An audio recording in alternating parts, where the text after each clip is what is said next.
মাত্র ২০ দিন হলো স্ত্রী পাড়ি জমিয়েছে পরপারে। রেখে যাওয়া ২ সন্তানকে আঁকড়ে ধরে বাঁচতে চাওয়া মাহমুদুল্লাহও বেঁচে রইল না এই জনমে। কালো এক রাতে ডাকাত কেড়ে নিল তার তাজা প্রাণ। স্ত্রীর অনুপস্থিত জীবনের অপূরণীয় শূন্যতা ও গভীর বেদনার বহিঃপ্রকাশের সময় তার এই করুণ পরিণতি। শোক কাটিয়ে ওঠার লড়াইয়ে বৃহস্পতিবার রাতে ৩ বন্ধুর সাথে মোটরসাইকেল যোগে যাত্রা করেছিল সাজেকের উদ্দেশ্যে। কিন্তু রাত ১২টায় চকরিয়া মালুমঘাট ঢালাই আসতেই ডাকাতের কবলে পড়ে ৪ বন্ধু। ঘটনাস্থলে ডাকাতের আক্রমণে প্রাণ যায় উখিয়ার পালংখালী ইউনিয়নের ধামনখালী এলাকার বাসিন্দা মাহমুদুল্লাহ। নিজের কাঁধে সন্তানের লাশের বোঝা কিভাবে সইবে সেটি ভেবে কুল পায় না ষাটোর্ধ্ব নবী হোসেন।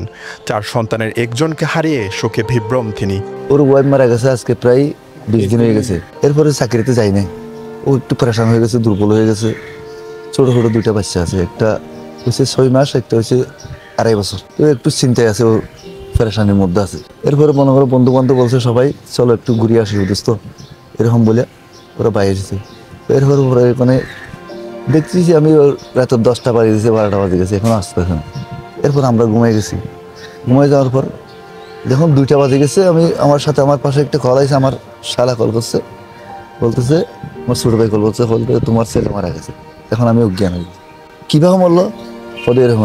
এরপরে মোবাইল খুলে দেখতেছি কক্সবাজার চকরিয়া থানার মধ্যে এরকম ডাকাতের মধ্যে মারামারি হয়ে ডাকাতে ওকে হত্যা করছে। মাহমুদুল্লাহর মৃত্যুতে শোকে মাতম পরিবারের অন্যান্য সদস্যরাও। কোলে পিঠে আপন ভাগ্নেকে বড় করে তোলা মামাদেরও অশ্রু ঝরেছে হাসপাতাল জুড়ে। এত ছোট ছোট 2টা বাচ্চা অল্প সময়ে 22 দিন ব্যবধানে বাবা মা দুজনকে হারাবে। উনি আমাকে মামাও ডাকে না, উনি ছোটোবেলা থেকে বড় হয়েছে আমাদের পরিবারে। ওনার বাবা বিদেশ ছিলেন দীর্ঘদিন, প্রায় 9 বছর কাছাকাছি। ওনারা আমাকে ভাই বোন সম্বোধন করে, আমাদেরকে মামাদেরকে ভাই এবং বোন সম্বোধন করে। আমার বাবাকে বাবা ডাকে, ওরা নানু ডাকে না, এরকম। ছোটো ভাইয়ের বাচ্চা কাচ্চা 2টা আছে, 2টা আমার ওয়াইফের কাছে থাকে। ওয়াইফেরও বলে গেছি কি আমি চট্টগ্রাম যাচ্ছি, একটু ফিরতে হয়তো রাত হতে পারে, এতটুকু। আর ফিরা হয় না ফিরা দেশে চলে গেছে আর কি। শুনতেছি রাতের 12টা 12:30 দিয়ে শুনতেছি, নিউজে দেখতেছি বন্ধু বান্ধব ফোন দিচ্ছে তোমার ভাই দুনিয়া থেকে চলে গেছে। ডাকাতের আক্রমণে মাহমুদুল্লাহর অপর 3 বন্ধু বেঁচে ফিরলেও তাদের অবস্থা আশঙ্কাজনক। তাই জরুরি ভিত্তিতে চট্টগ্রামে রেফার করা হয়েছে তাদেরও।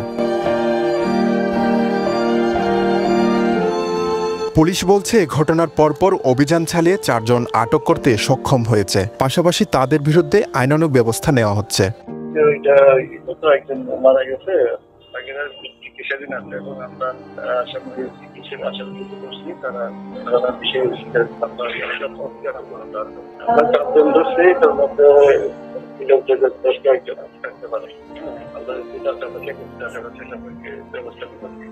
বিশ দিনের ব্যবধানে পিতামাতার করুণ মৃত্যুতে অনিশ্চিত ঘোর অন্ধকার ভবিষ্যতের দিকে মাহমুদুল্লাহ রেখে যাওয়া 2 সন্তান। কোথায় গেলে সন্তানরা সদুত্তর পাবে সেটিও জানেই না তারা।